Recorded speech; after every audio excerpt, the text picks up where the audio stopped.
Hi guys, this is EasyElimu. I'm Vincent Kanumwai. I'll be your teacher for today. I'll be taking you through Mathematics Form 4. Stay tuned.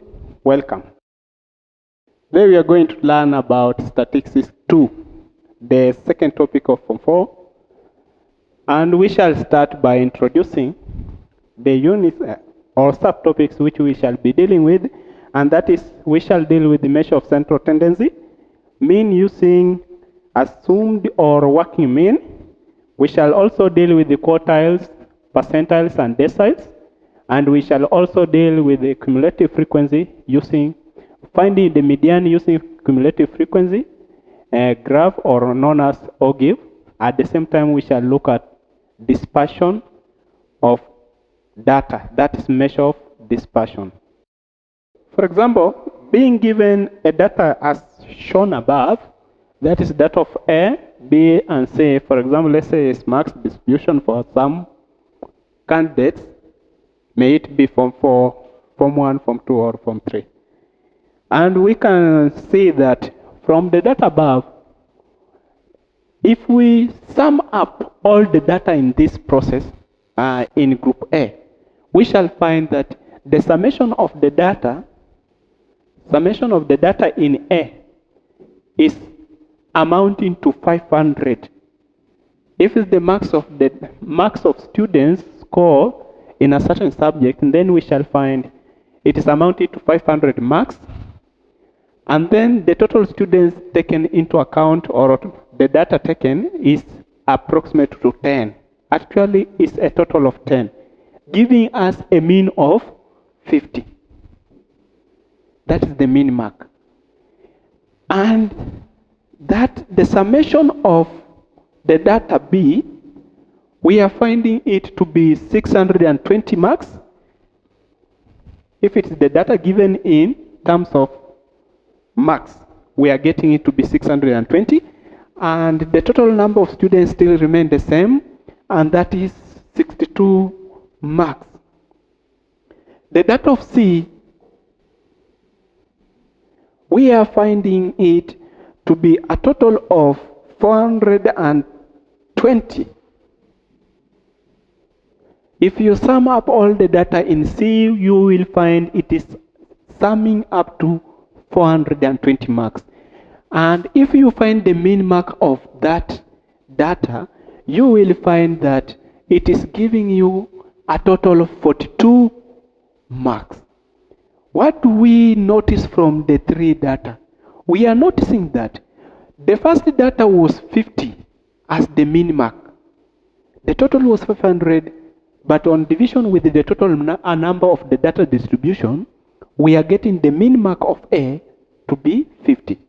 At the same time, the mean mark of B, we are getting it to be 62. And the mean mark of C is 42. We can confidently say that from A, the mean mark of B is with the addition of 12 marks to the mean mark of A. So meaning, if you take the mean mark of A, you add 12, you will get the mean mark of B. At the same time, we can also notice that the mean mark of C, mean mark of A over 10, the mean mark of 10 is the same as, the mean mark of C is the same as the mean mark of A, subtract 8, you will get that of C. What does that mean? That if we observe the data very well, we shall find out that here in data given B, there is an additional of 12 marks per every data distributed in A. If it is 35, they add 12, you get 47. And if it is 43, you get 55 on addition of 12. The same goes on up to the last data, which is 64. They also added the 12 to get 76. At the same time, if we observe this data of C, we are getting that the data of C, which is 27, there is a deduction of 8 marks from the initial of A, the distribution of data of A. Thus, 27 is less 8 marks from 35. The same applies up to 56, which is less 8 marks from 64. So we can conclude that if we have a mean mark of 50, then B has been obtained by addition of 12. And from the same description we have seen B, there was an additional of 12 per each data. Therefore, 12 was added throughout B. By every data of B, there was an additional of 12 marks. That indicates that our 12 now was a constant which was added to every data of A to obtain every data which is present in B. At the same time, there is a subtraction of 8 from the data of A to obtain the data of C. So also this 8 is also another constant because it's throughout. What does that give us? The conclusion is this, that if you add any constant to any given data throughout systematically, then it means that per every mean of that data, you have to add the same constant. Meanwhile, it also implies that if you subtract a constant number from every data given in a certain group, then it means that the mean of that data, you will have to subtract the same constant. And if you also multiply every data with a constant, then it means the mean of that data, you will also multiply with that constant from the previous one. The same applies to division. If you divide every data with a constant, a given constant number, then the resulting mean will also divided by that same constant with reference to what we were seeking initially. So that is what we can say that is measure of central tendency. And in measure of central tendency, it was including only finding the mean, and we also learned that in book 2 was finding the mean, and also we did finding of median and also finding of the mode. And we did say that mode was the number or the data which frequently appeared. The one which was oftenly seen was the mode. For our instance here, in data A, our mode will be 48 because it has appeared twice. In data B is 60 and in data C is 40. And then the median is the middle data obtained in every data. The middle data of or any two data that divides a given data into two equal parts, that's the median. The mean we have seen is the summation of all the data divided by the number of its occurrence, and we shall get this. That was measure of central tendency, and we did it in book 2 or form 2 work. If you haven't seen that, you can do a review of it and you observe what changes in it.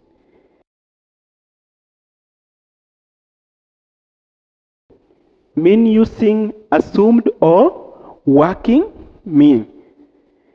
Now, here we can check at several given data. It may be random data or discrete. We do call it discrete, which is individually distributed. And also we may have data which has been continuous or grouped. We can still find it using assumed or working mean.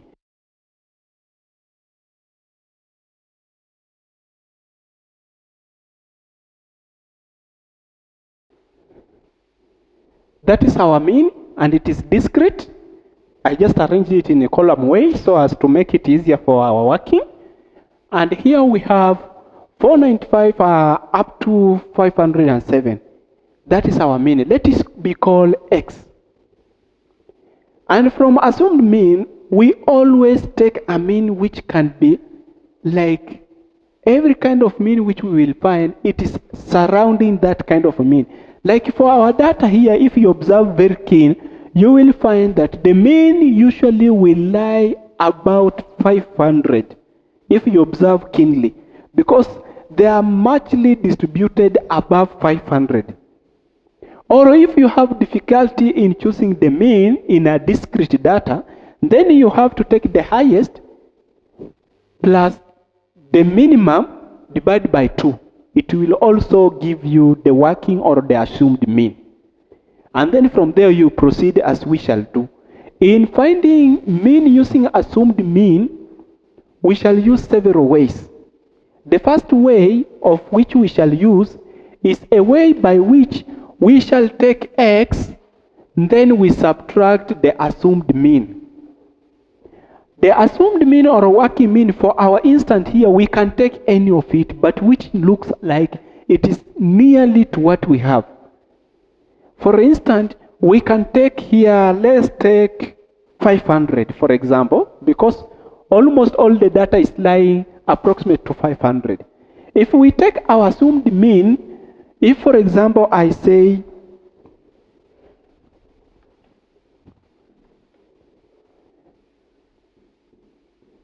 let A, which is assumed mean, be equal to 500. This is the max distribution of some students' total marks.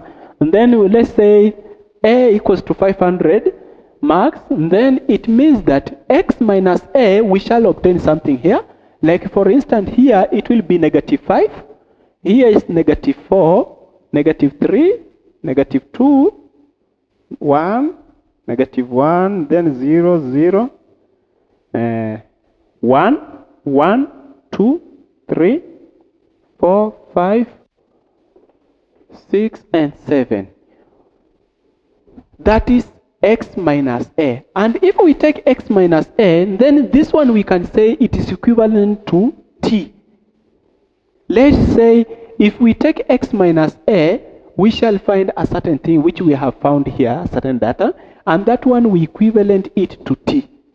So meaning, if we want to get the total t, which we have, the summation of t, then we shall have to add all of this. And on addition of this, we are going to get approximate of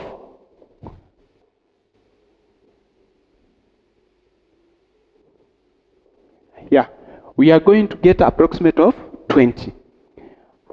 And then that is the total t. But remember what? We have the frequency occurrence of the data. Every data here has occurred once. So meaning the summation of the frequencies of this data, it is amounting to summation of the frequency, it is amounting to 18.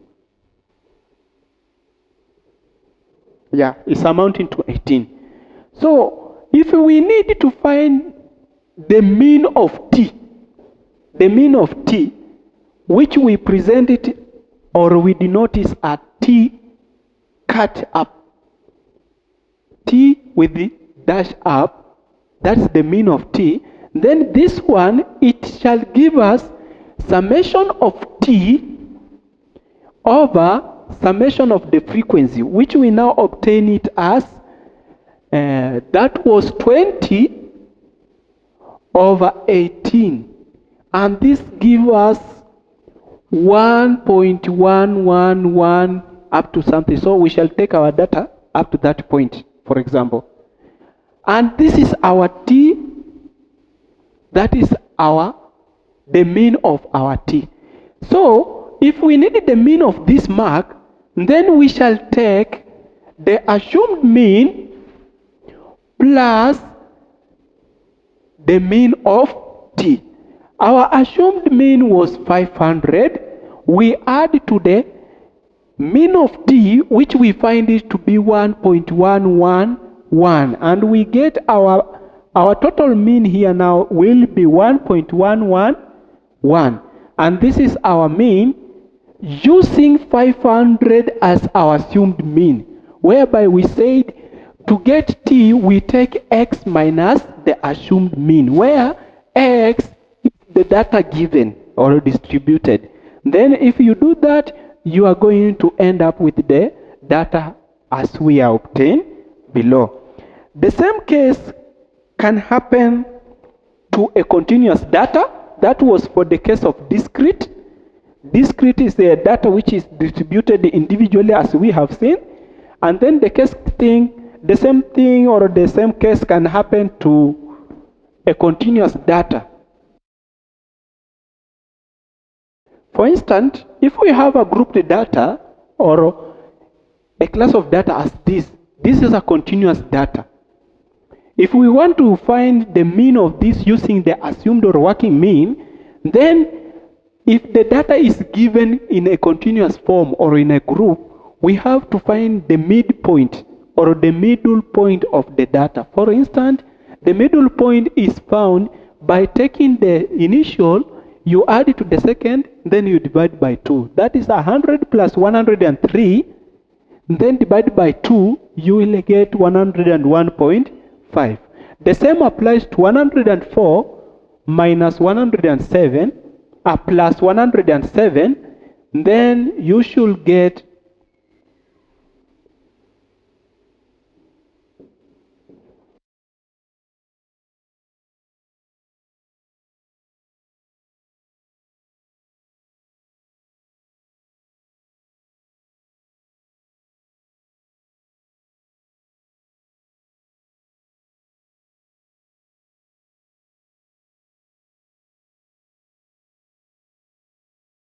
in this case, we have found the midpoints of the data.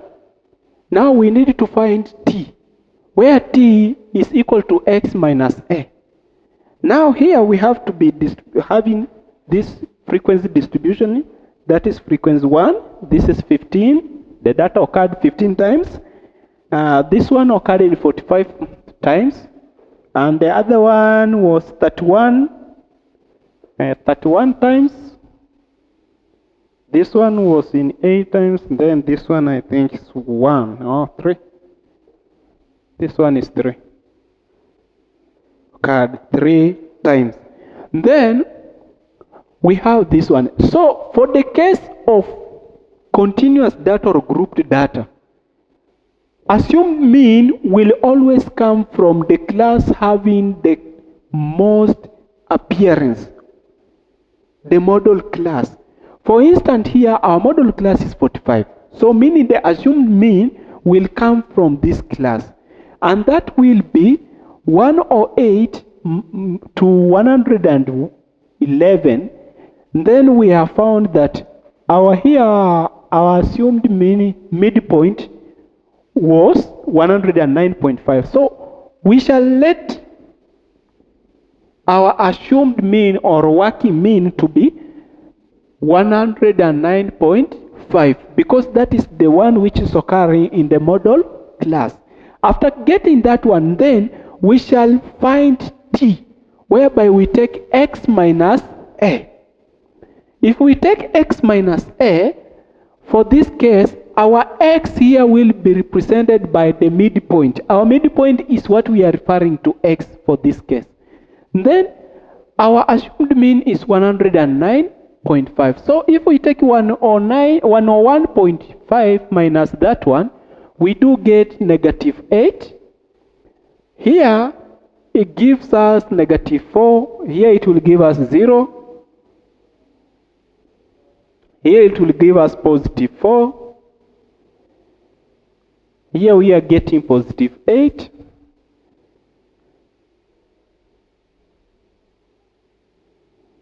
And here we are getting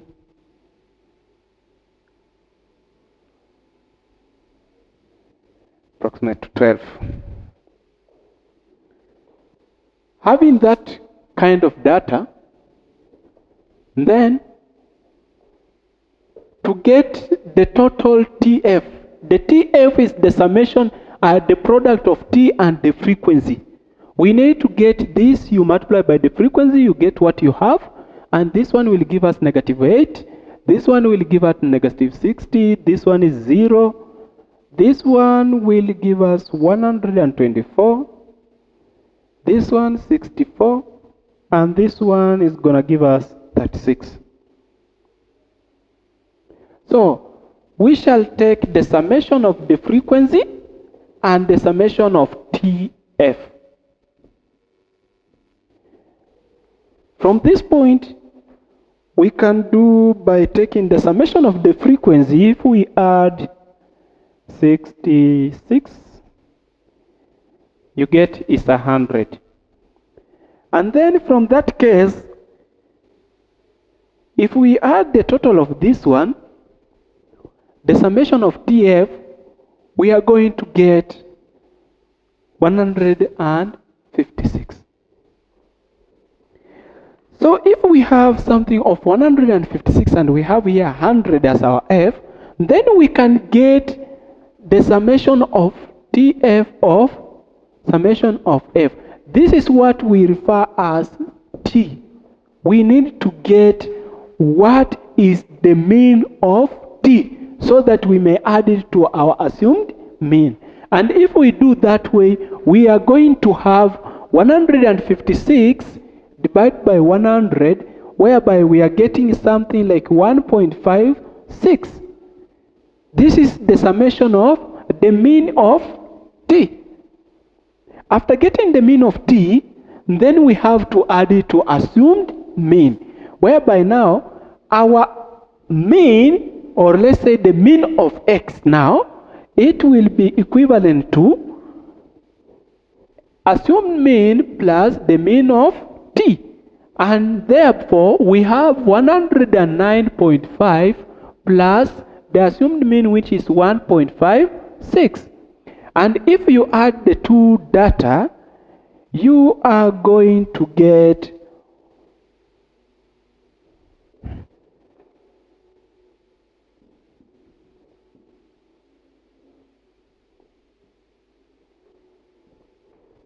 you're going to get 101.06 marks as distributed in class. And that one we shall say this is the mean mark of the given data using 109.5 as assumed mean, whereby we use this method of T equals to X minus A. Now we can proceed to another method of finding assumed mean, finding the mean of a given data using assumed mean, but in a different perspective. Approach, we shall do it by dividing T.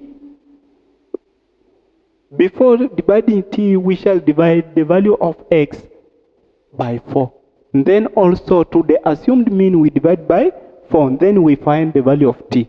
And then on the final answer, we shall multiply by the same 4 we divided, or the class width which we have used to divide the two data. Then this one, for instance, I will just use the previous data we had of 100, but I will use it when it is divided by 4, whereby we shall find the first one will be 25 point.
We shall use the same mean, the same data, which we shall take the midpoint, then we divide the midpoint by 4, whereby we are getting for the 101.5, divided by 4, you shall get 25.376.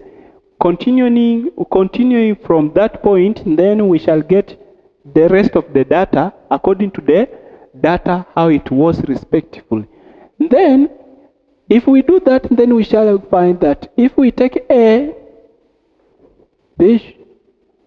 divided by 4, you will get, we had taken our assumed mean to be 109.5.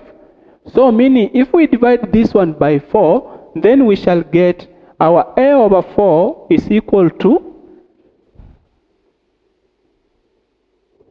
this, the same, which is 27.375.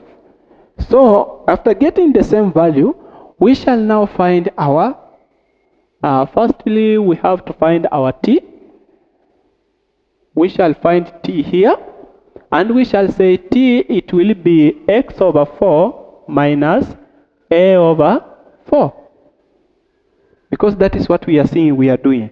And then the frequency is given here. So meaning if we have frequency and we have t, then we shall have to find tf. And if we do so, we shall find that on replacement of this, we shall get that the mean of that one we are going to get, for instance here, if we do, we shall get negative 2. We are going to get positive, negative 2. And then here we shall get negative 1. Here 0. Here we shall get 1, 2, then 3. So meaning the TF here will be negative 2, negative 15, 0, 31, 16, 9. On addition, firstly, on addition, this one we found it is 100. And that means that if we add the other, we are going to get 39. That is the summation of TF. But remember, we need the mean mark of TF. So TF, that is just T over 4. That is what we are going to find, not over 4, but that is what we find. So we shall find the summation of TF, or FT, we have found it to be 39. And summation of F is 100. Meaning that we can find the summation of T by taking the summation of FT over the summation of F, which is giving us 39 over 100. And this one will give us 0.39. After getting 0.39, now remember this is our T, the mean of T. This is the mean of T. So if this one is the mean of T, and the mean was obtained by taking the x, the value of x divided by 4, then we subtracted the value of a divided by 4, meaning we shall now take the assumed mean, we add to our value t in order to get the mean mark of that data, which is x. We shall take the assumed mean plus the mean mark of t. But remember, we were dividing before we did the data. We divided it by 4. So meaning the same constant, we are going to multiply by the final result there. So we shall have 27.375 plus 0.39. Then the whole of the answer we multiply by 4.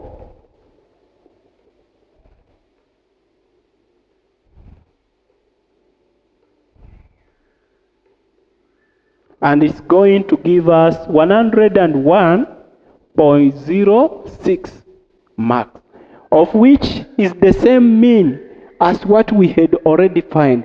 So that indicates that this is just another way of finding the mean of a given data using the assumed mean or working mean, but the process only that we divide it by the class width, which is 4.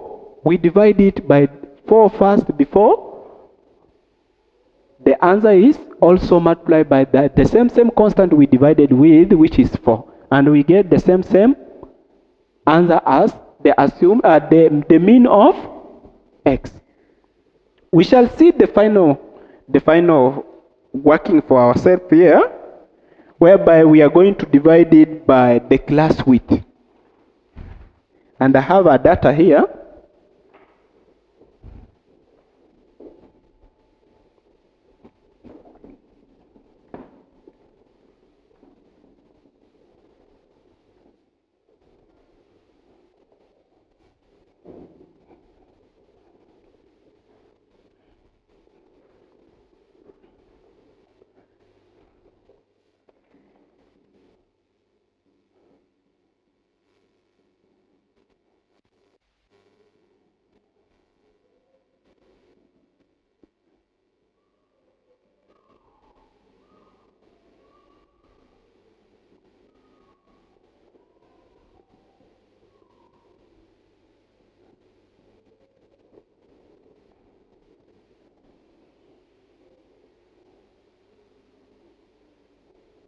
That is our class. Then we shall find the midpoint, which we shall refer to as x. Then here we shall find our t by taking x minus a over the class boundary. We shall divide it by the class boundary. And then from there, we have also frequency.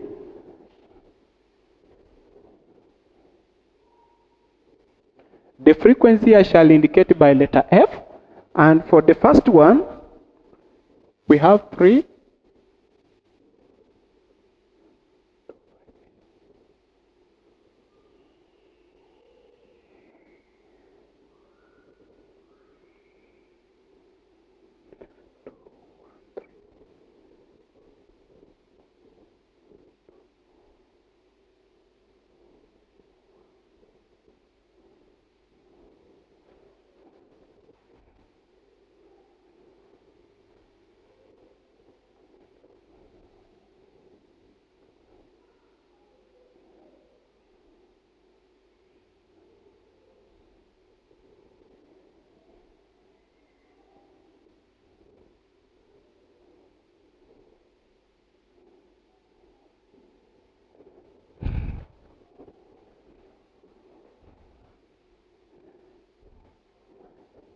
In that point, then the midpoint of this one will be 5.5.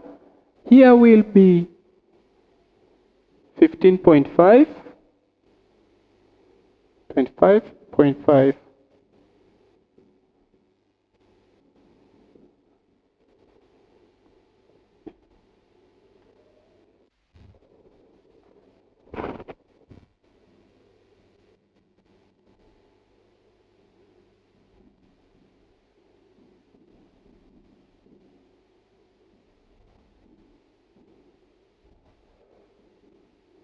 That's the midpoints of the given data.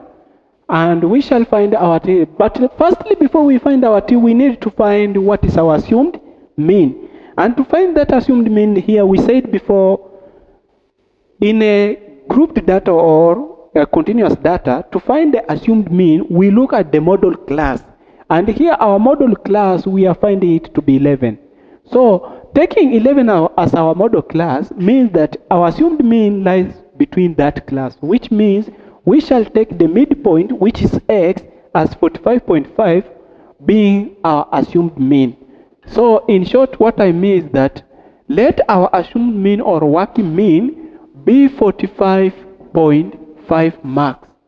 This is a distribution of certain marks given to certain students who scored between 1 and 100%, and that is what we have here as the data. So taking our assumed mean to be 45.5 marks, we shall find the t, which is x minus a, and then firstly we have to find the class boundary. We said initially that The class boundary is obtained by taking the upper class limit minus the lower class limit, and we will get the class boundary. For here, the distribution of the class boundary is evenly distributed. So meaning that the class boundary in the first data, it will be 0.5 as the lower class boundary, the lower class limit, and the upper class limit, it will be 10.5. To find the class limit, you come to this data, you add 0.5, and to this one you subtract 0.5 to get the lower class limit. So getting the two, meaning that if you take the difference between them, that's it, the 10.5 minus 0.5, you will get as the class boundary, it will be equal to 10. So we have a class boundary of 10. By each data given, there is a class boundary of 10. So meaning that in our data, we shall use 10 as our class boundary because it is evenly distributed up to the last given data. Then here we shall take first x minus a. For instance, here is 5.5 minus 45.5, and we shall have 40. But that 40 we are dividing it by, we are getting negative 40. We divide it by 10 and we get negative 4. The same applies to 15.5. We subtract 45.5 and we are getting 30. But that negative 30, we divide it by 10, you get negative 3. The same applies, same, here 0, here will be 1, 2, 3, 4, and then 5. Then to find, we have frequency. And if we are being given frequency, we have to find TF or FT. In finding TF or FT, we shall take the value of T, we multiply by the corresponding frequency, and that means that if we do that, we shall get, the first one will give us negative 12, second 2, 12, then the third will give us negative 4, as we go on.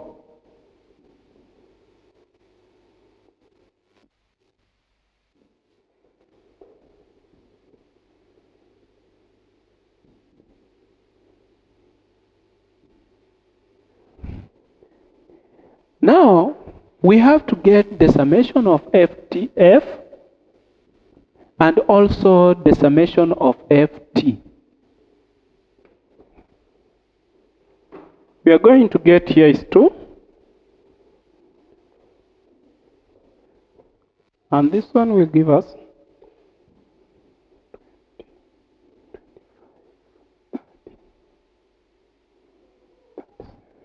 39.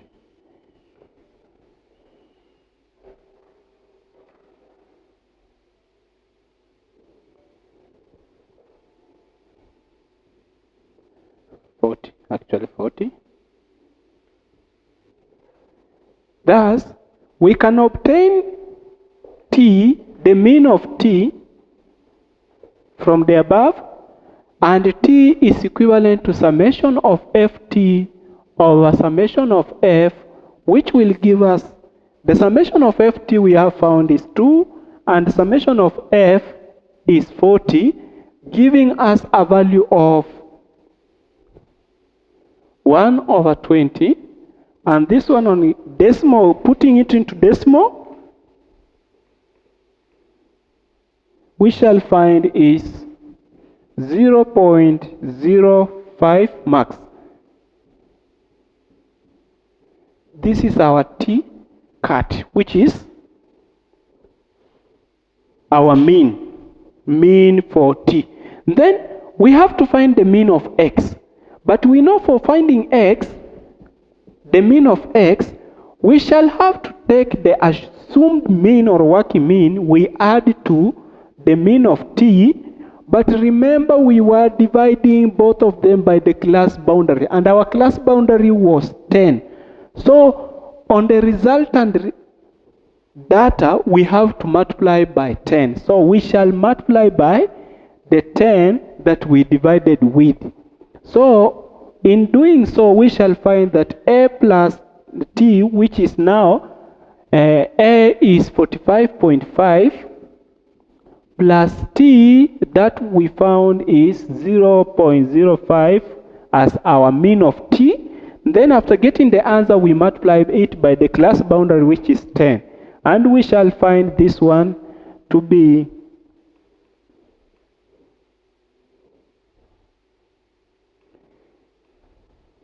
455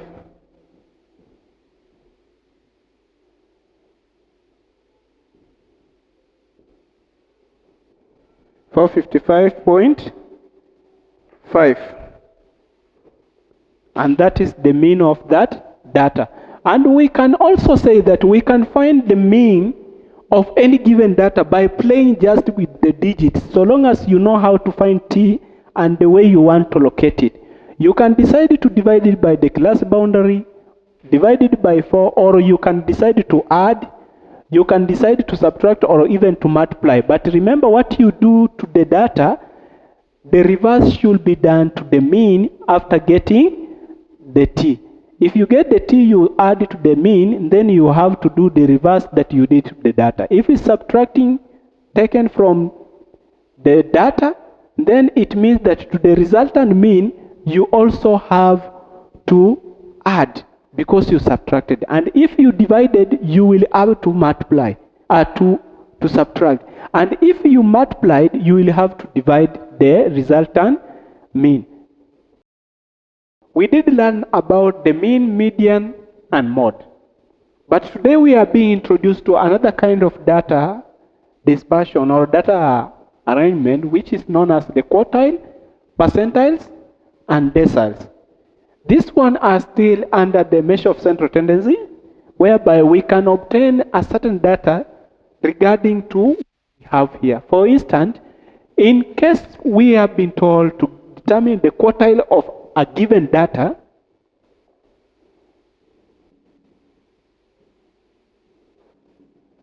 the quartile of a given data is normally obtained through dividing the data into 4 parts. It depends which type of quartile you want to present. For instance, this quartile, as we say quartile, it normally divides a given data into 4 equal parts, making the data to have the lower quartile or the lower part of the, or a quarter part of the data, then the middle one, which coincides with the median, and then we have the upper quarter of the data, which is the upper quartile. We shall see how we shall be finding them out. And then we have percentiles, and percentiles are from percentages, whereby percentiles divides a given data into 100 equal parts. You can be asked to determine any part of the data in a range from 1 to 100. Given a given data, you will be given or be specified. Decile now divides a given data into 10 equal parts, and you will be asked to identify or determine the given data into given range. For instance, let's see a kind of a data here.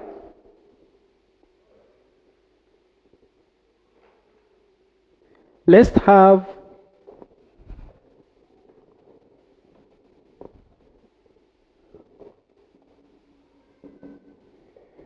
for our case, we shall be using a continuous or grouped data in order to identify well the quartile, and also we shall also use it to find the percentiles and also to find the deciles of that the same data given. For instance, here I'm going to write it down, and then we see how we may use it to find the quartile, both upper, lower, and the middle quartile, and also how we may obtain percentiles from the same data, and how we can obtain deciles from the same data. From this given data, we have here our X, our class. This is the class. This is the class. Then we can be asked to find the lower quartile. We can be asked to find the lower quartile of the data. The lower quartile of the data is the lower part or the bottom part of the data, which is divided into 4. That bottom quarter part is what we shall find. For instance, here we shall see how many of this data is. For example, we shall find the CF, and the CF is the cumulative frequency. For instance, here is 2, and if you want to find the next, you take this 2 plus C. This is 5, you get 7, and then 5 plus 16, you will get the next. 7 plus 16, you will get the next one, which will be 23. 23 plus 9, you will get another one here, which is 32. The same continues, and the process continues up to the end. So we find the CF of the data is given by that. And from that, we can see that we have a total cumulative of the frequencies amounting or summing to 40. So we can still find the lower quartile, whereby the formula for finding the lower quartile is given by lower class limit plus n, where n is the total frequency of the data distributed, over 4, because quartile divides a given data into 4 equal parts. Then you subtract the cumulative frequency above that class. The cumulative frequency above that class, then you do divide by the frequency of that given class, which is known as F, and then after finding what you have, you will have to multiply by the class boundary. What I just do means this: the L represents the lower class limit,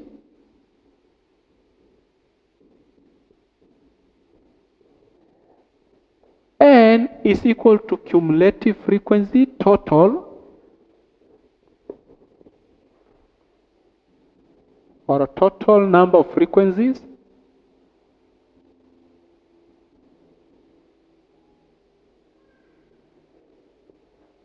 CF is the cumulative frequency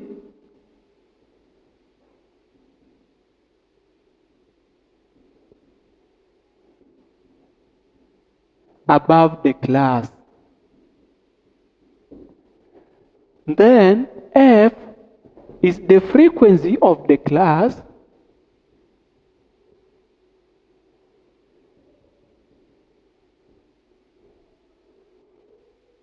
of that class, and I is the class boundary.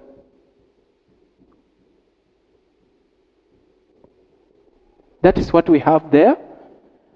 So we can still find the lower quartile and upper quartile, and also we can find the middle or the middle quartile, which is the median for this case, because it coincides. For instance, we are going to find the lower quartile, by which we shall say n is 40. If we divide the 40 by 4, we are going to get 10. And if we look at this point, we shall find that 10 lies in a cumulative frequency of 23. So meaning our class will lie between 155 to 159.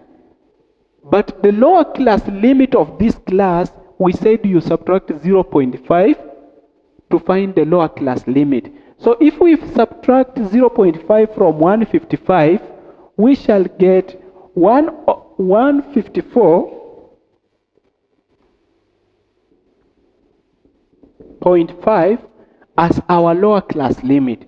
Then we add to n over 4 we got is 40. We shall find 40 over 4 we found is 10 minus the cumulative frequency above the class. The class is this one, 155 to 159. So the cumulative frequency above the class is 7. So we subtract 7. Then we divide by the frequency of that class, and the frequency of the class is 16. So we divide by 16, then we multiply by the class boundary. The class boundary is given by the lower class limit, the difference between lower class limit and the upper class limit. For our case, we shall find, for example, here, in this class, it is 154.5 and 159.5. If we do really subtract there, we are getting a class boundary of 5. So meaning our class boundary here we shall multiply by 5. If we multiply by 5, then we shall see what we can find there. Here is 10, 10 subtract 7. 10 subtract 7, you are going to find 3. This one gives you is equivalent to 10. If you subtract 7, it's going to give us 3. So that is 3 over 16. So this one will give us 154.5 plus 3 over 16 multiplied by 5.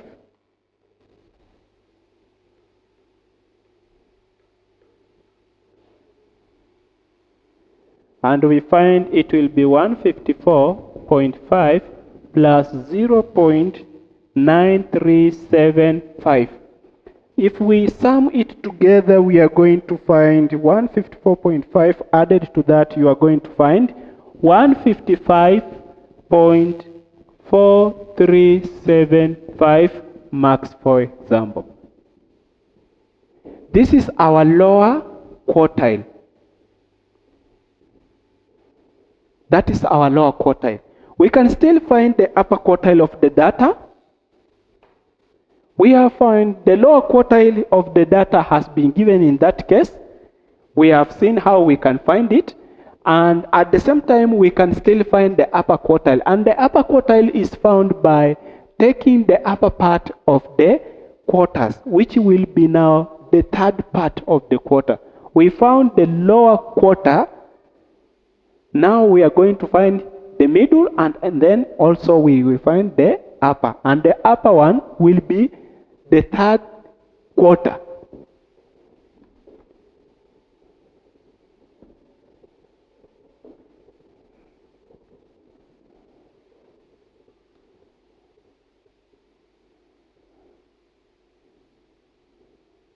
The third quarter of the data. How is it being given? It is given by taking the lower class limit plus what we will have here, 3n over 4, whereby n we have said n is the total number of the frequencies minus the cumulative frequency of the class over the frequency of the class, and then all of it you should multiply by the class boundary. Now let's see what is our that class which we need to find. Then this one will give us 3 multiplied by 40. You are going to get over 4. You will get that our data which we want to find is lying between 3 by 4. You get 12. 12 divided by 4. You are going to get, it is lying between the class of cumulative frequency 30. Where is it? If you look at our cumulative frequency, we find that 30 is lying in between 32. That really means that our upper class limit, our upper quartile, will be in a class of 32, in a cumulative frequency of 32. Thus, if we come to look about it, we are going to find that our class limit or our low class limit will be within 160 to 164. So if we want to find the lower class limit, we shall do the same and say we shall subtract 0.5 from 160, and we are going to get 159.5.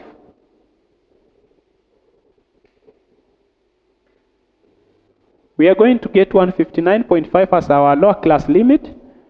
Then This 3n over 4 we have already found is 30.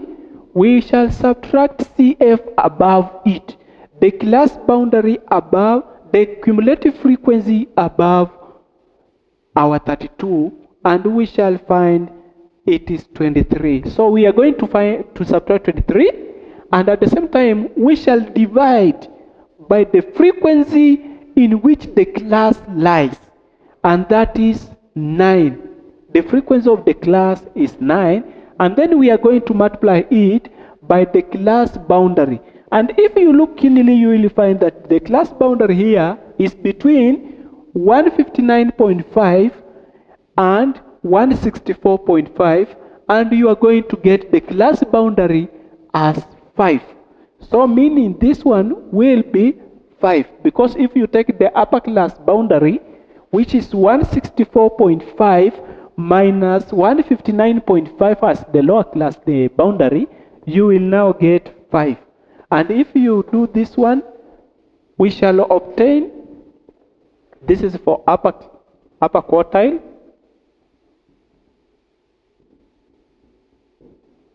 so we shall get our upper quartile as 159.5 plus, let's interpret or find the data inside the brackets, and we shall find 30 minus 23, that is 7 over 9, multiplied by 5, and you are going to get your data to be 159.5 plus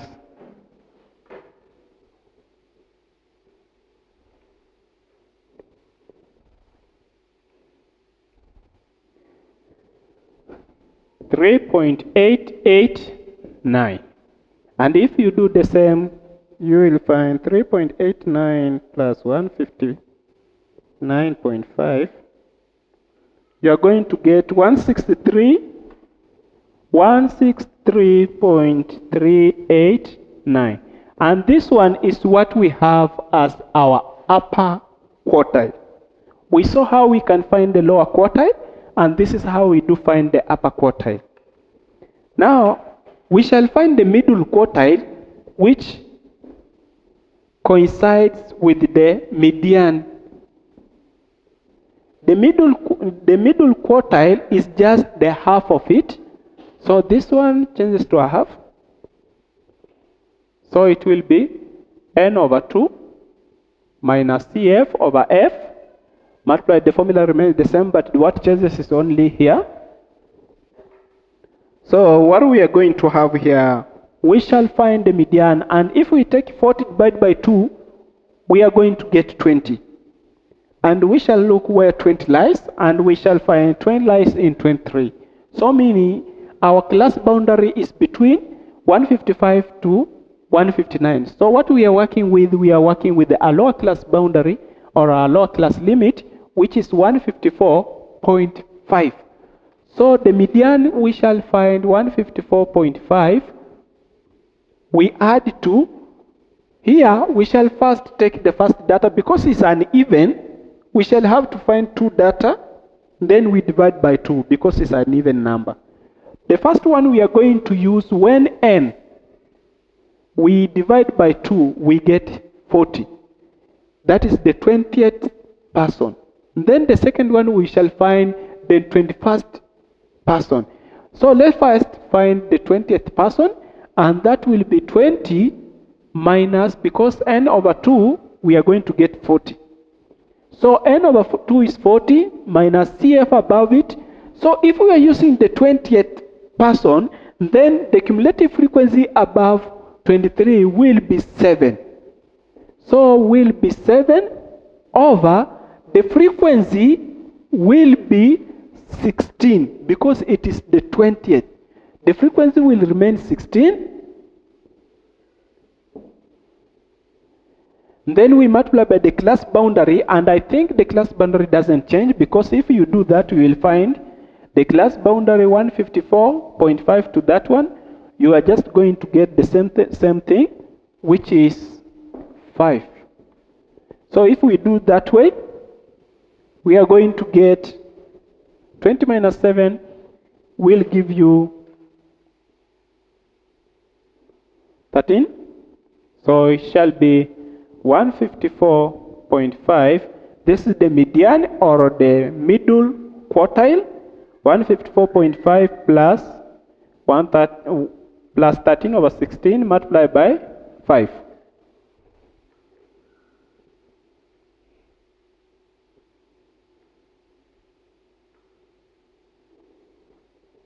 So the middle class is 154.5 plus 4.0625.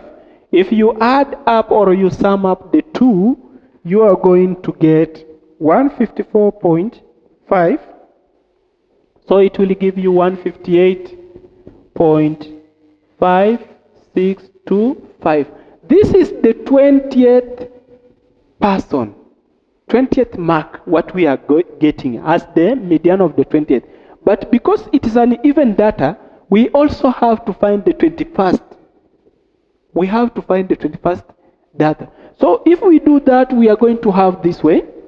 This was the 20th. I can write it somewhere actually, whereby I will say, let it be here, so that we may not forget. We have found is 158.5625 marks.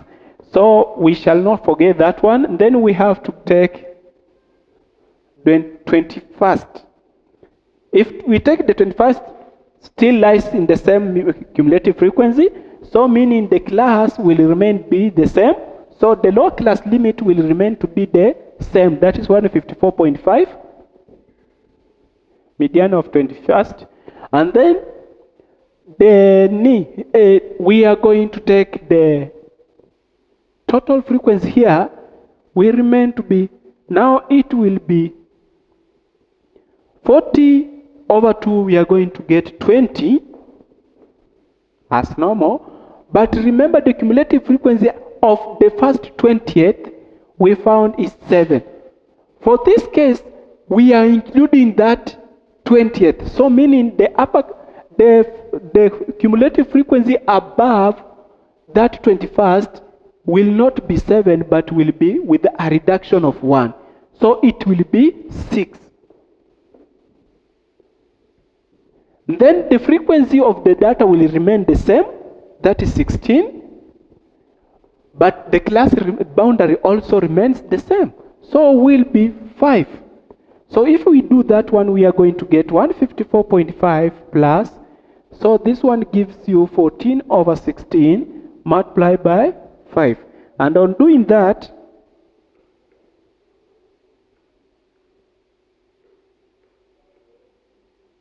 we are going to get, it will give you 154.5 plus 4.375. And if you sum up the two, we are going to get the median or the quartile of the 21st. We are going to get it as 158.875.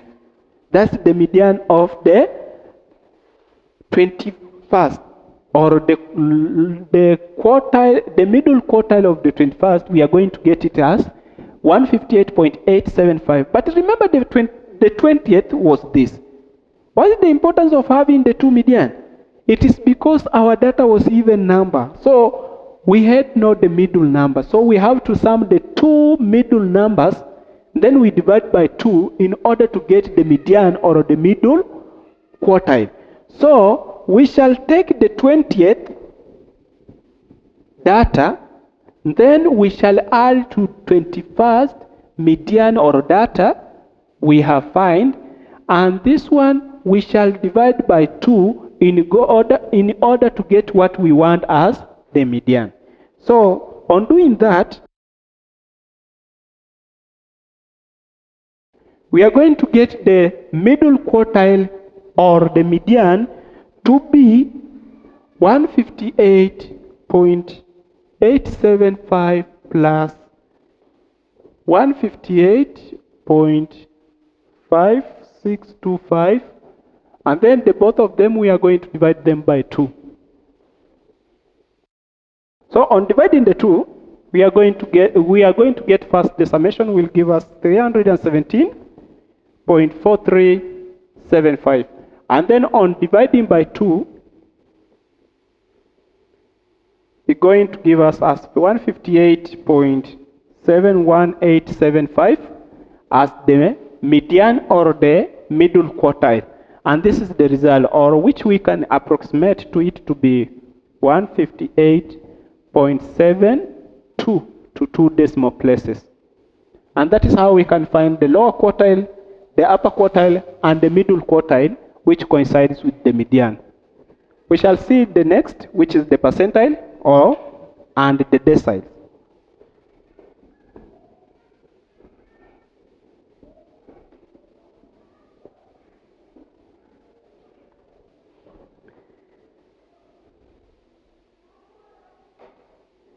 In finding the deciles or the percentiles, you may be asked to find either the 9th decile of the data, and in order to find the 9th decile of the data, then the formula will remain the same. That is lower class limit plus the n over 4 over, now it is the 9th decile.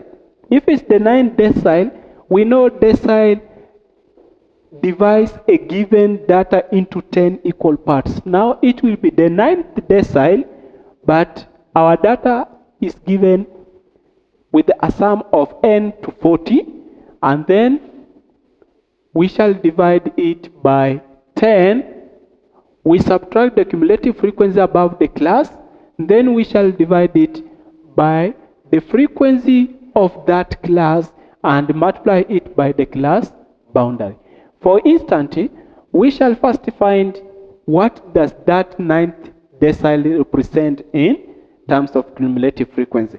And in doing that, we shall find that if we take 9 by 40 divided by 10, we are going to get 36. We shall find 36. And if we look in our data here, we shall find that 36 lies in a class of 37. It is within 37. So meaning our lower class limit will be in that class of 165 to 169, which means our lower class limit is going to be 164.5. We shall add to now what is in bracket, and we found this one is 36 minus the cumulative frequency above 37, and the cumulative frequency above 37 we are going to get is 32. So we are subtracting 32, and we are dividing by the frequency of the class, and the frequency of the class we are having is 5. So we shall divide by 5, and we shall get the class boundary as 5.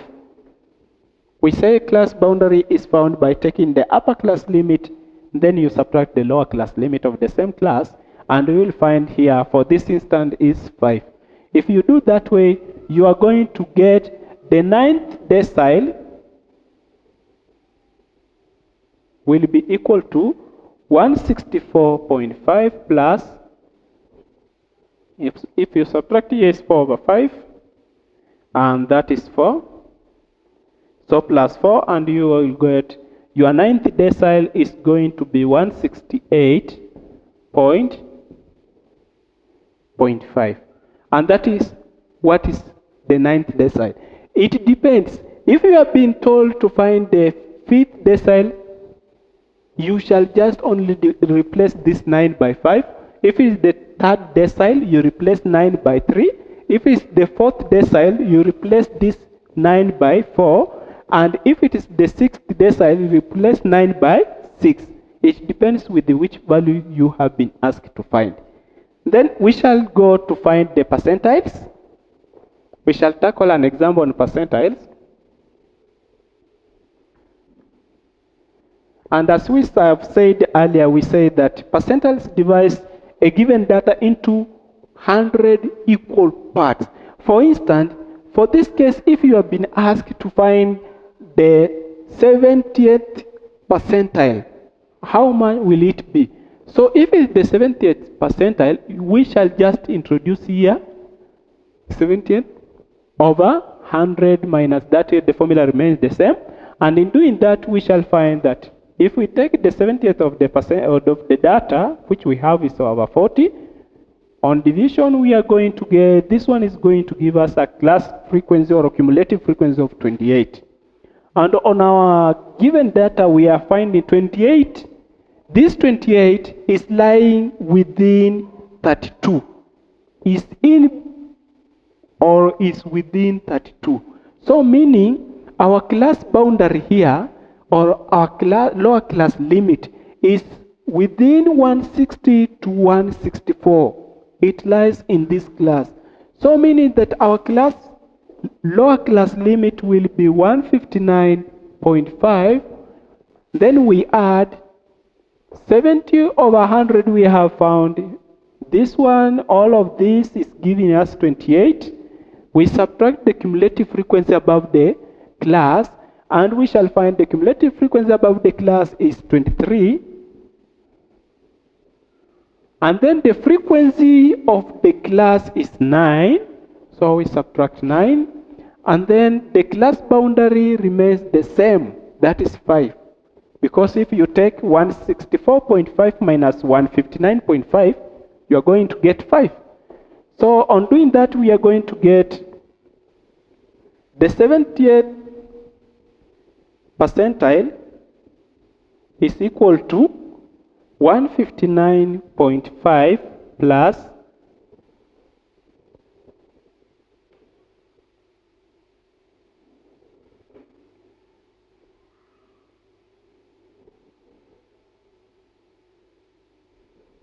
2.778. This results to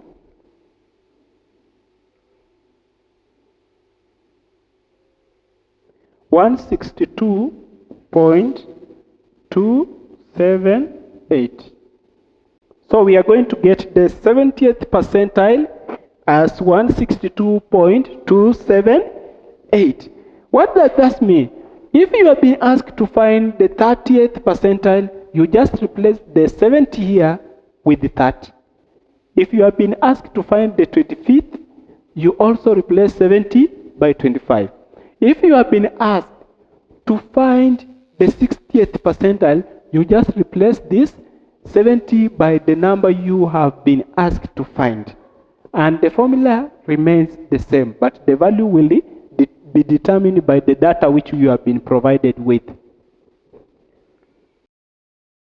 The next part, we are going to determine either median, percentiles, or what we have already learned here from a cumulative frequency curve, also known as Ogive curve.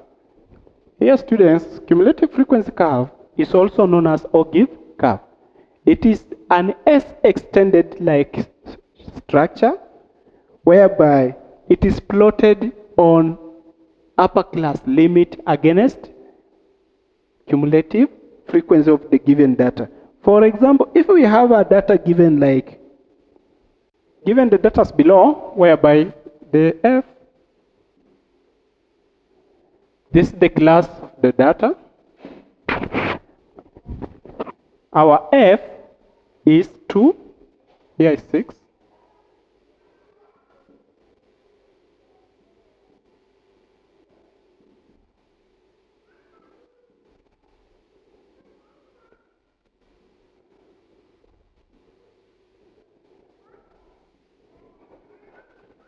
We can find the cumulative frequency of this data by applying the procedure which we used in previous section, whereby this one will be 2.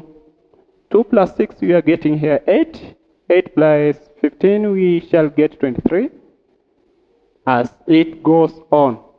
If we take upper class limit of this data, we are going to get the upper class limit will be 10.5.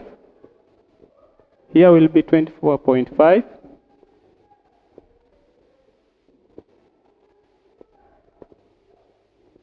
30.5,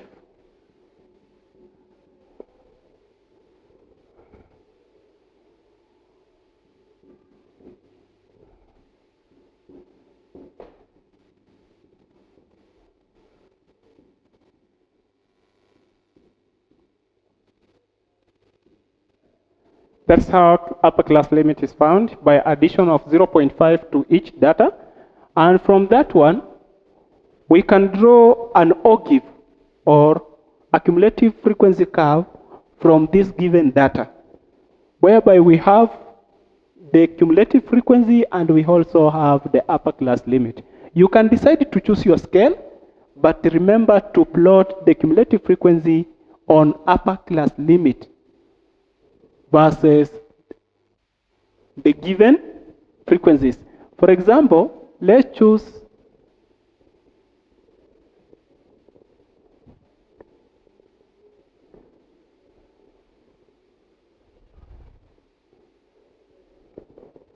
we are going to plot the cumulative frequency will be on this side. Cumulative frequency. This is the y-axis, and this one is the x-axis. Now, we can start with here with a common 0. This common should be there. And then we shall start with the first. We can see our data is starting from cumulative frequency of 2. So we can design our data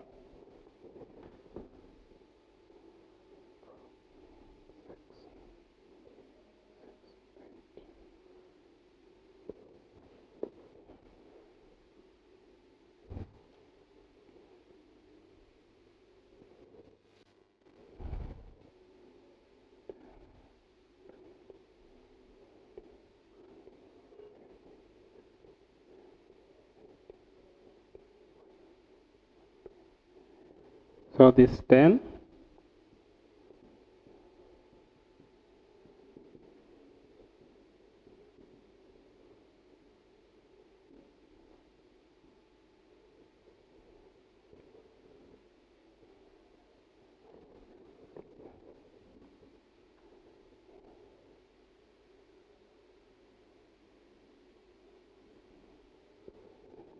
And here we shall start with also 10, 30, 40, 50, 60, 20, 80, 90, 100, 110. So on plotting, we are going to plot the CF against the upper class limit. And our first CF is 2, which is found approximately here. And that is against the upper, which is 10.5. So our 10.5, it will be past this. So it will be at a point where the two coincide, maybe. Let's say it will be that point, not at the exact 10. So meaning that our upper class limit is past 10 by 0.5. So we are plotting on upper class limit. And then 8 will be somewhere here. And on plotting 8 to 20.5, we shall find we are plotting it at a point, also exactly at that point, which is not at 10, but not at 20. It's past 20. Now 23, which will be here, is against 30.5.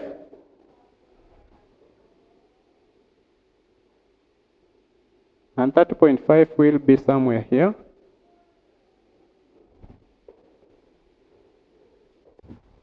Somewhere there.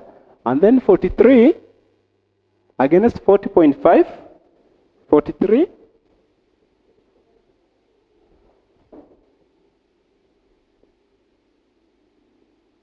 Against 40.5 will be somewhere there.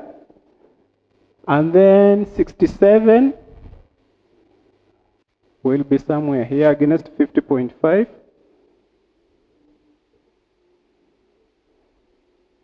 Will be somewhere there. 99 against 60.5.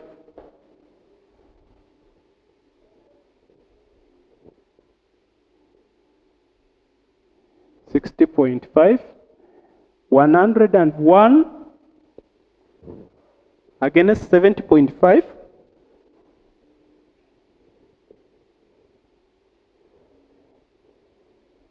So that one.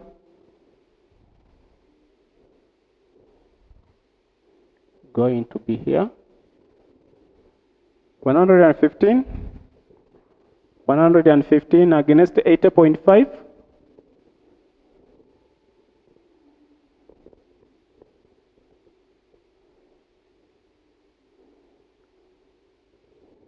115. 118 against 90.5. Going to be somewhere here. So there is 118. And lastly, 120 against 105. So it should be somewhere here. And 20.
You're getting something of the sort. An extended S.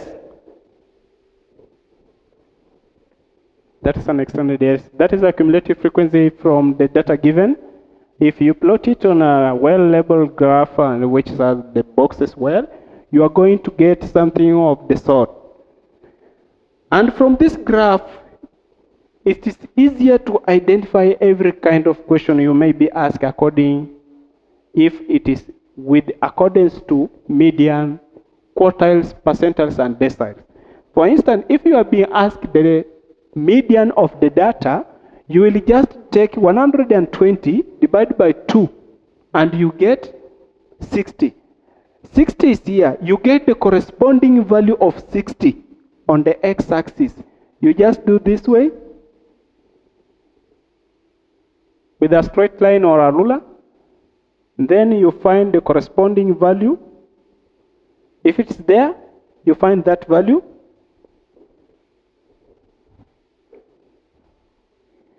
You find the corresponding value on the x-axis.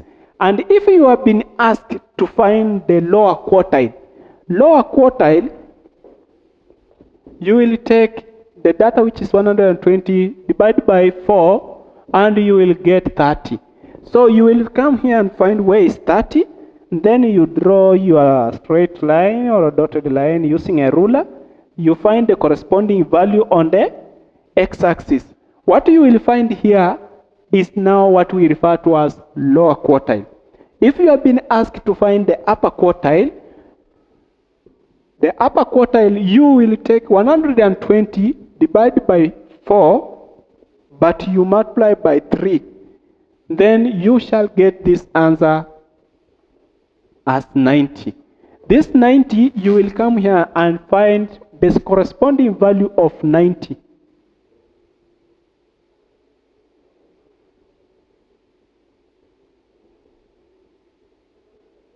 You find that value. What you will get, this is the upper quartile, this is the median, this is the lower quartile.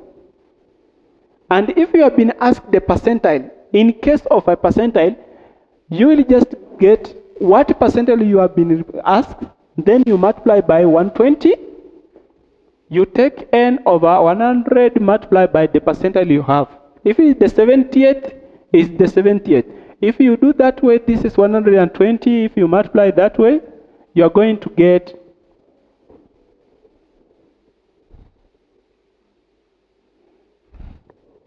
you will find 84. Where is 84? You are going to get 84 at this point.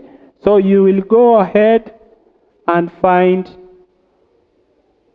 the corresponding value of 84. If you find the corresponding value of 84, then this one will be 70th percentile as asked. The same applies to decile. You just replace here with the 10 and the data, and here you replace with what you have been asked as the decile.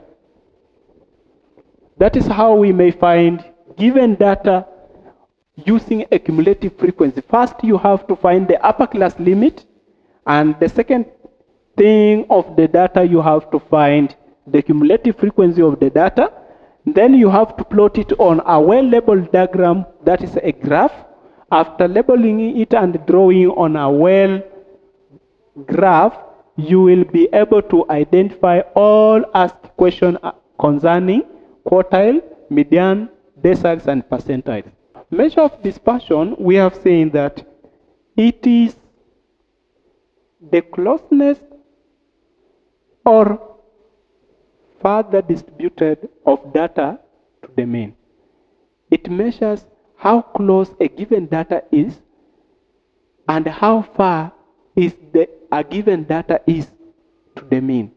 We shall see it as we use different kinds of data. For instance, we shall see it through some kind of example we are going to do. And we shall start with some of them here.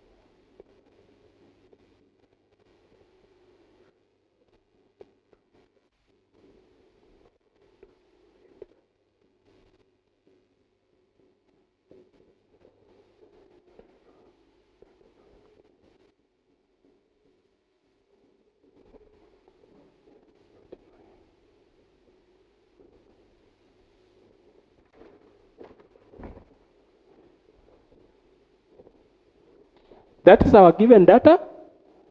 And if you observe keenly, we can find that the mean mark of each data for student A, we are going to get is 56.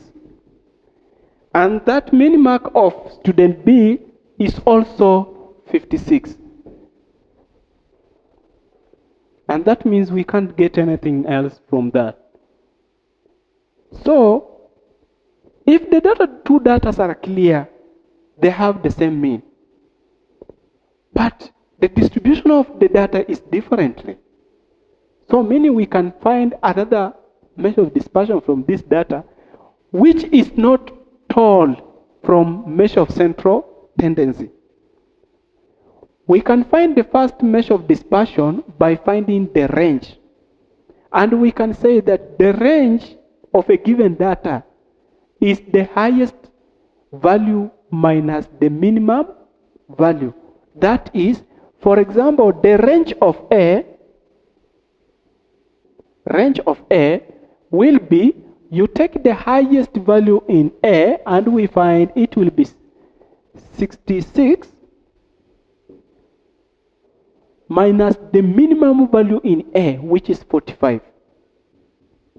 And we shall get its range as 20. And for B,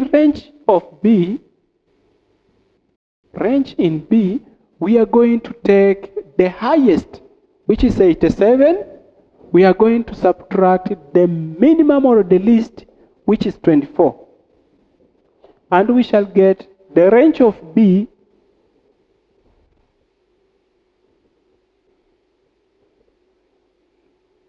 is 63. So we are finding that from the mean,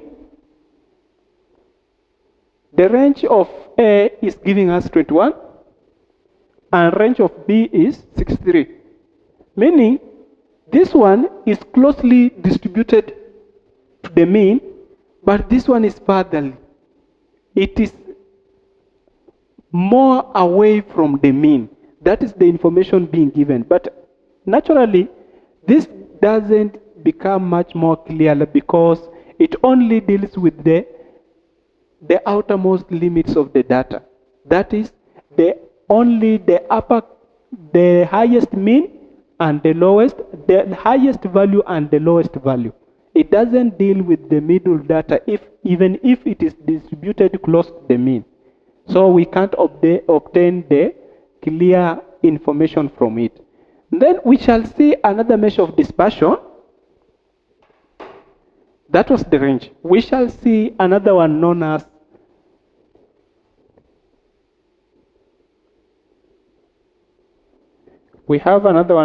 interquartile range. Interquartile range.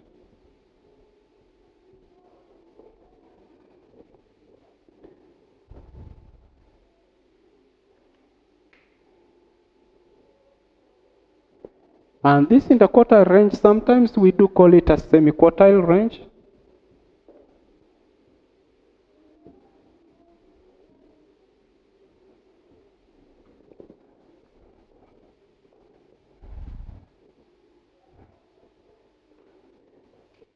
And in most cases,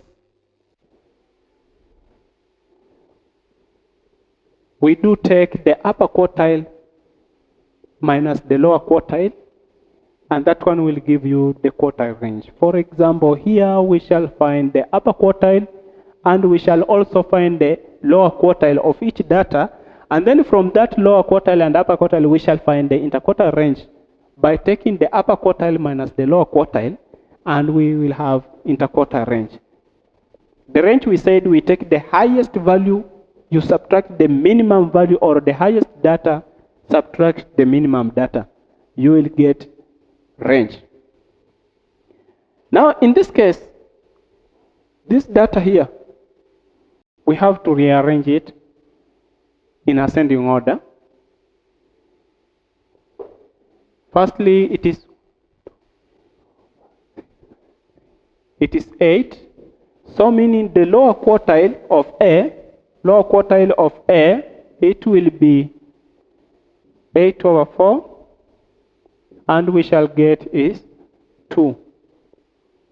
Now I have just rearranged the data from the least to the maximum, or the smallest to the biggest, and now we can easily identify how we can find that range, and we have already found it.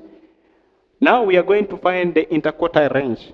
And interquartile range, we say, is the upper class limit minus the lower class limit. Now we shall find the first interquartile range for A.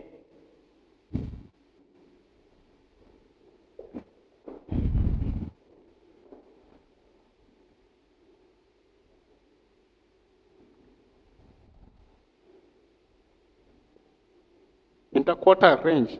For A, we shall first start with the upper class limit. The upper quartile, not upper class limit, the upper quartile. We shall first start with the upper quartile. And on starting with the upper quartile, we shall find that the upper quartile will lie between, if we take 8, we multiply by 3, divide by 4 to find the upper quartile, we shall find each of them will lie at 6. The 6th. And if we come for the 6th data of A, we shall find it lies between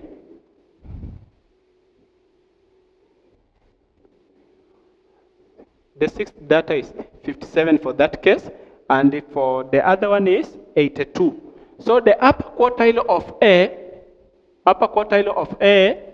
is 57, and the upper quartile of B is 82. Now let's find the lower quartile of A and B. The lower quartile of A and B. So that means that it is only F over 4, because it is dividing the data into 4 equal parts. And our F here is 8, and our 4 will remain, so we are finding it's 2.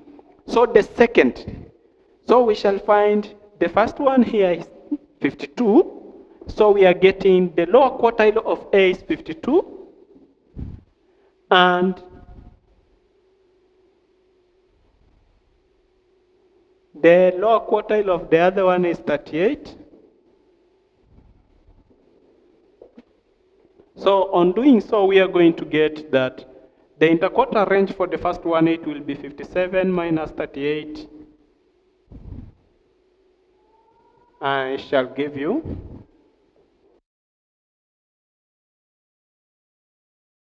so here the lower quartile, the interquartile range for this data, for this given data, you will find is 19 here.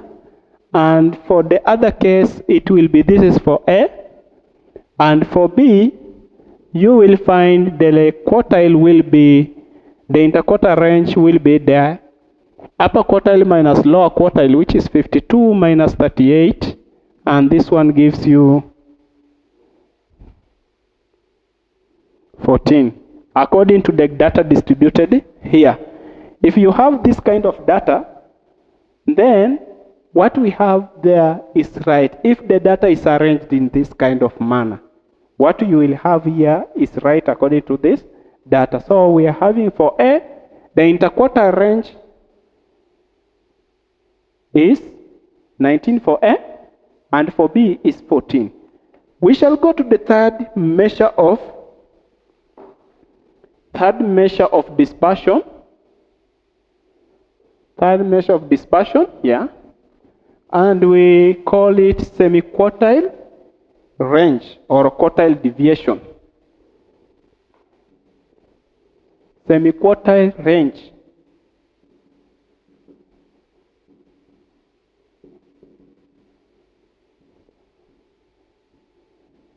Sometimes it's known as quartile deviation.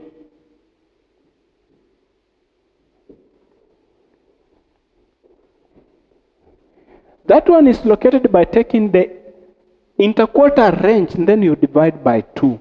For example, for A, we got is 19 according to the previous data we had, and for B, we got is 14.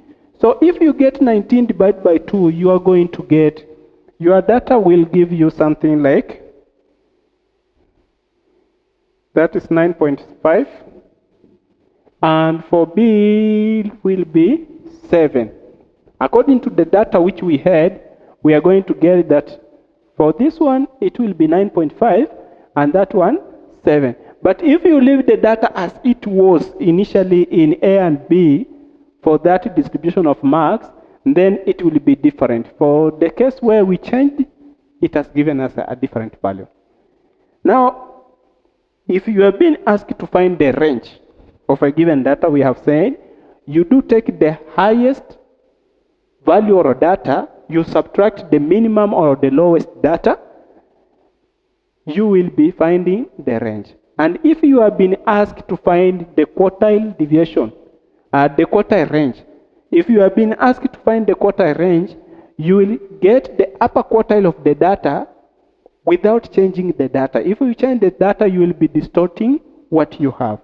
So you just take the upper quartile of the data as it is, then you subtract the lower quartile of the data, and then what you will be have gotten, that is what we refer to as the interquartile range of that given data. And if you have been asked to find the semi-quartile range, you just take the interquartile range and then you divide by 2. The semi-quartile range is also known as quartile deviation. It's only after getting the interquartile is when you can also get the quartile deviation. You only divide it by 2. We shall see another way, the final part of it. For 2.6, that is mean absolute deviation.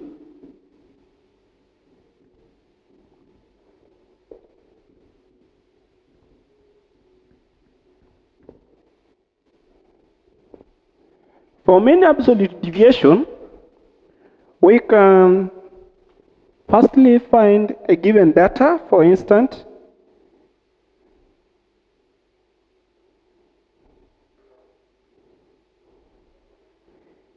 we can check from the data we had initially. That was 57, 55. For A was 57, 55. If we have that kind of data, this was for A and this one was for B, we need to find another way of finding mean absolute deviation, or known as the difference. Deviation is also known as difference. So if we find the difference in A, for example, from the main mean, the mean absolute deviation. So from the main mean, our mean here we found was 56. But the first data here, 57 for A. So we can find the mean absolute deviation, the deviations from A. And it can be found by deviation. Deviation is just the difference between the given data and its mean. And in most cases, if you add both of them, it gives you 0. So the deviation, the summation of the deviation is 0. So if you do this way, you will come with the mean deviation as the difference between the given data, specific data, and its mean. For instance, deviation of A will be 57 subtract 56, you will get positive 1. Here you will get negative 1. For 62, you are going to get 6 positive, negative 4, negative 2, negative 11, and for the other one is negative 11, and we shall have for the last one positive 1, I think. Positive 1 for 57, and then for 66 it will give you positive 10.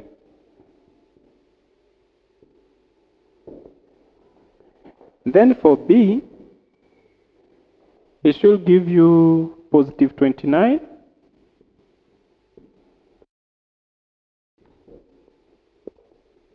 We are finding the mean absolute deviation we are getting to be, for that of A, it is in this form. That is positive 1, negative 1 if we subtract it from the mean of 56. The same applies to B, and we are getting it is positive 29, negative 24, negative 1, up to negative 18. So with that kind of data, we are only interested in finding the variance, standard deviation, or given this mean absolute deviation. For example, we can obtain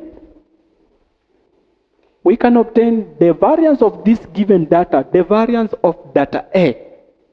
And it is normally given by, if you want to get the variance of A, if we do sum this one, as we have said, the summation of all mean, or the summation of all deviation here will give you 0. Because it is directly being subtracted from the mean. But if we need the deviation, the mean absolute deviation, then we shall have to find the absolute values of this. If we find the absolute value of positive 1, we find that the absolute value of any positive number, it is the number itself, or 0 if it is 0. And the absolute value of a negative number, it is normally given a number by ignoring the negative sign. So in this case, the absolute value of 1 is 1. The absolute value of negative 1 is positive 1. The absolute value of 6, it will give you 6. So meaning that if we want to find the absolute value of A, then we will have to find the absolute value of each of the data given here. We shall have to find the absolute value of each of the data given. In that case, we shall have A here, it is 1. So summation of absolute value of A. This means summation of absolute value of A. Then it will be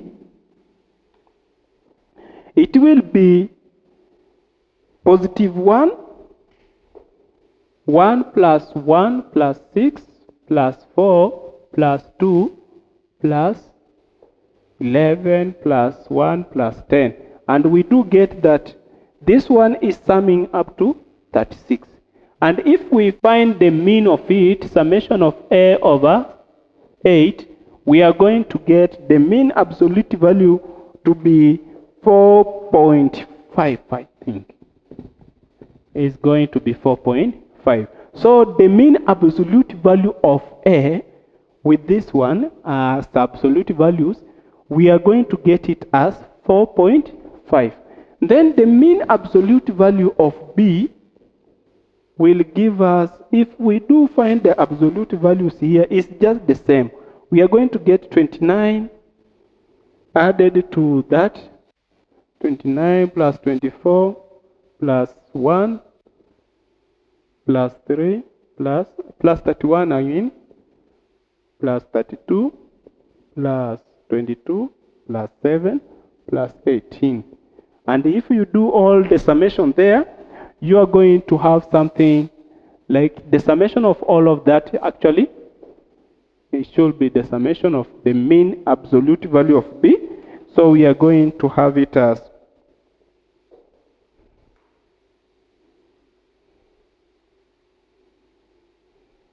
164. So this one is amounting to 164. And if you divide, you will get that the absolute mean value of B, you are going to get it as, if you divide by 8, which is 164 divided by 8, you are going to get it as 20.5, which is totally different from that of A. So the mean absolute value, absolute deviation, is varying from A and also from B, because that of A we got is 4.5 and that of B we got is 20.5. Now we shall look about the other way of finding that. Instead of finding the mean absolute value,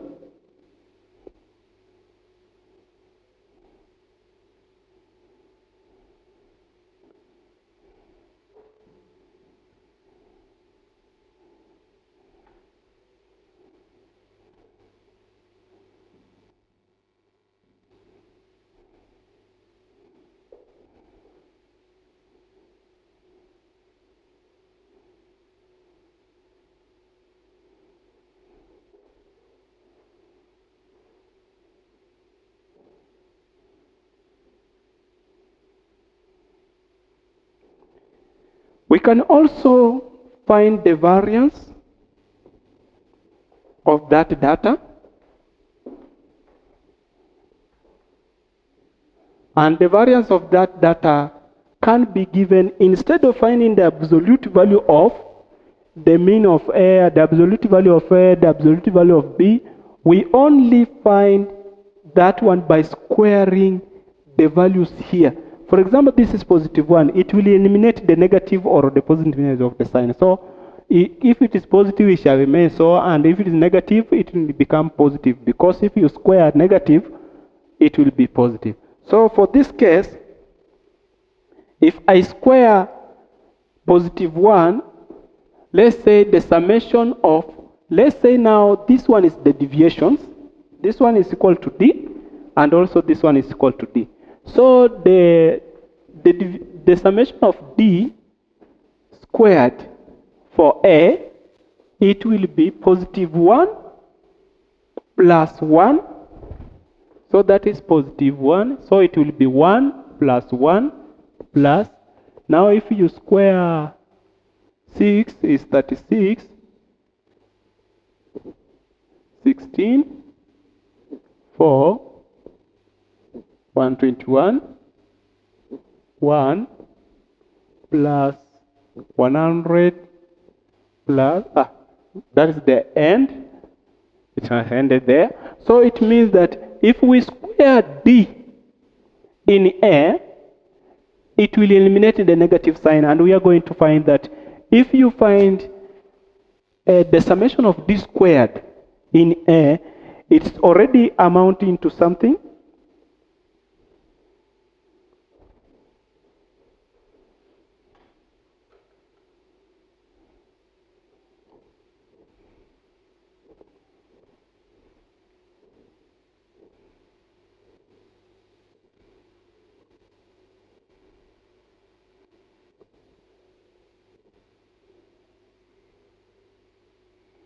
We shall find this as 281.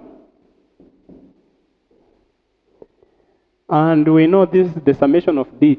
But we do need the variance. And we say the variance is the mean of the squares. The mean of the squares of the given deviation of a given data, we shall find this as the variance. So if we need variance of A, then it means that we have to take the summation of D squared over, which is of A.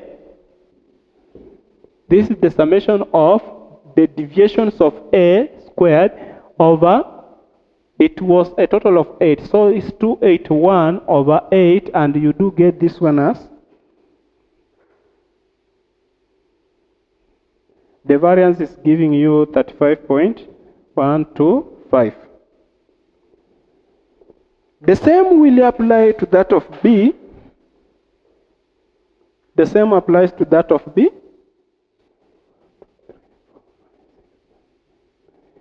In B, we shall take, if we need the summations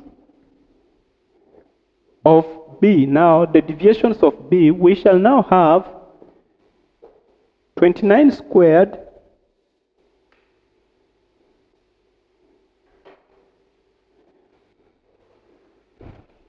we are going to get this as 841, 576, 24, yeah.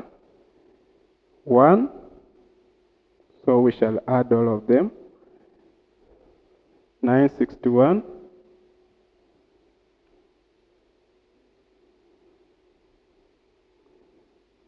Plus 1024.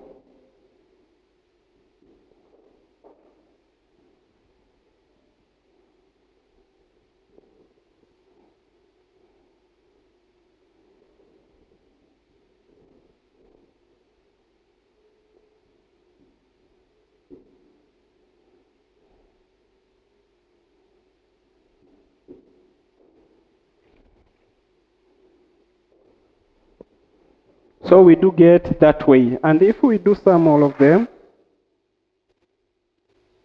if we do sum, we shall obtain something of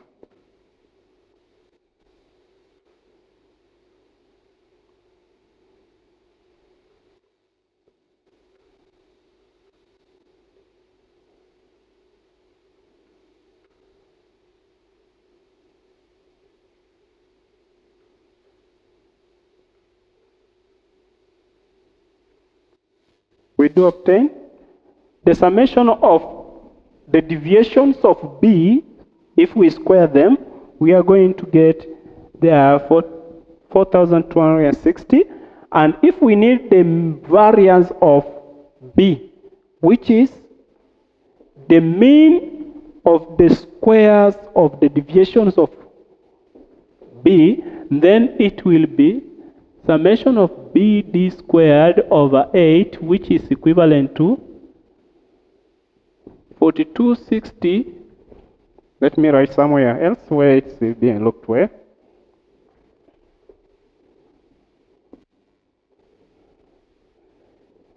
If we need the variance of B,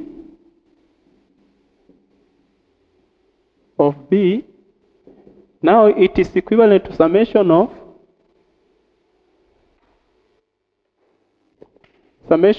BD squared over 8, and this one gives you 4260 divided by 8, and this one is giving you as 532.5, and this is the variance of B. So we can still find the standard deviation, and we do say that standard deviation for any given data is obtained by taking the square root of the variance.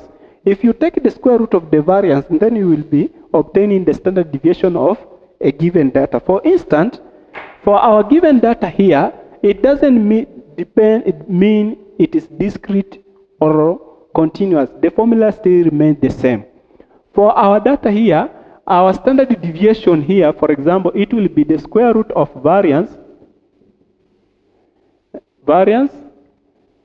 And for A, it will be square root of 35.125, and that one is going to give us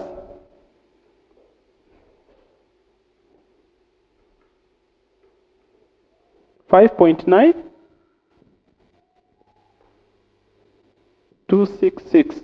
And this is the standard deviation, which may be represented as S. Variance sometimes is being represented as S squared. But the standard deviation is represented by letter S. And here for A, S of A, we have got is 5.9266, according to what we have. And then the variance of, that was for A. And we can still find the variance of B, whereby we can still find the standard deviation of B by having this variance of B.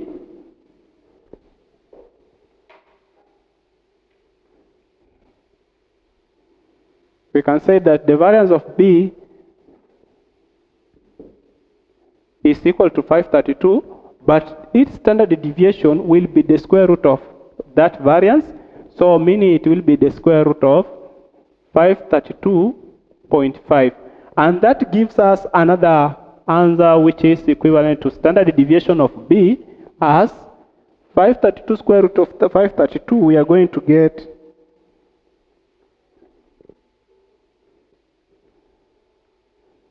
23.008.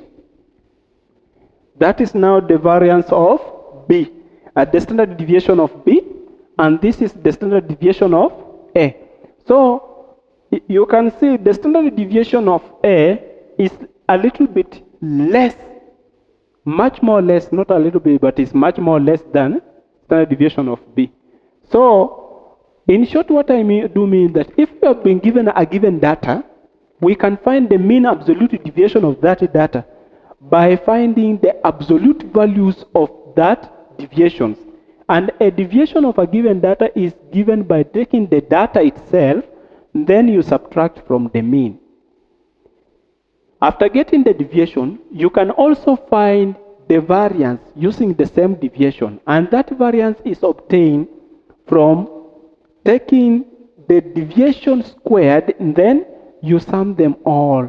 If there is frequency, you multiply by the frequency, but if it is the deviation, you find the square of the deviation. After getting the square of the deviation, now you have to add all of them, and then you divide by the total number of frequency by which it has, and you will be getting the variance. If you want the standard deviation, you find the square root of the variance, and you will have gotten the standard deviation.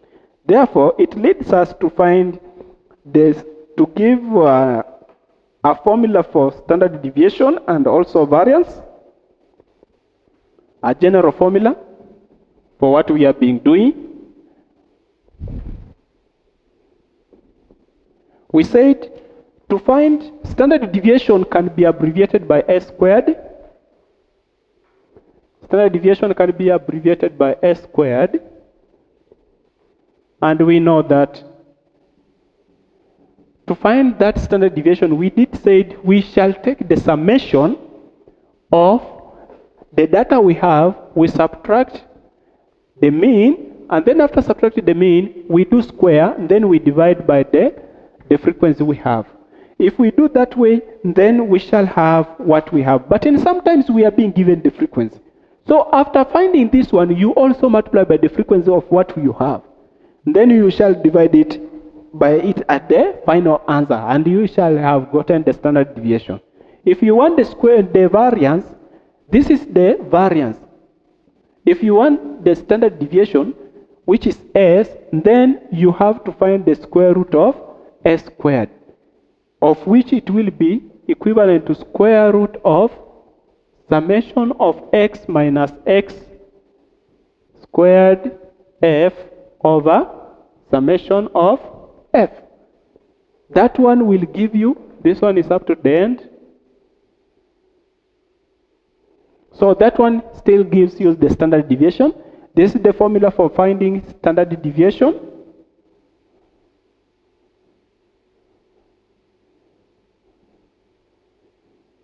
And the other one is for finding variance.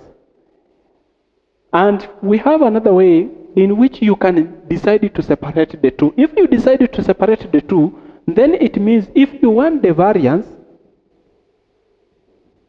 it will be equivalent to summation of x squared. After getting the summation of x squared, you subtract summation of the mean. That is, this is over f, and this one is over f. So this one will be fx.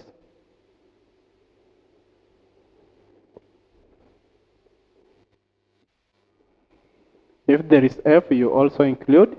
So you subtract that way, but this one is squared this way. So you square the last one, total of it, and then this one is only x, which is squared. After squaring only x, and then you add it to frequency, and you add all of these, you divide by this, you subtract. After finding what you have here, you square, you will be having the variance. If you want the standard deviation, the same does here. You find the square root. Thank you for listening to me. It has been a fantastic lesson. We shall meet another day and see how we may discuss more about the topic of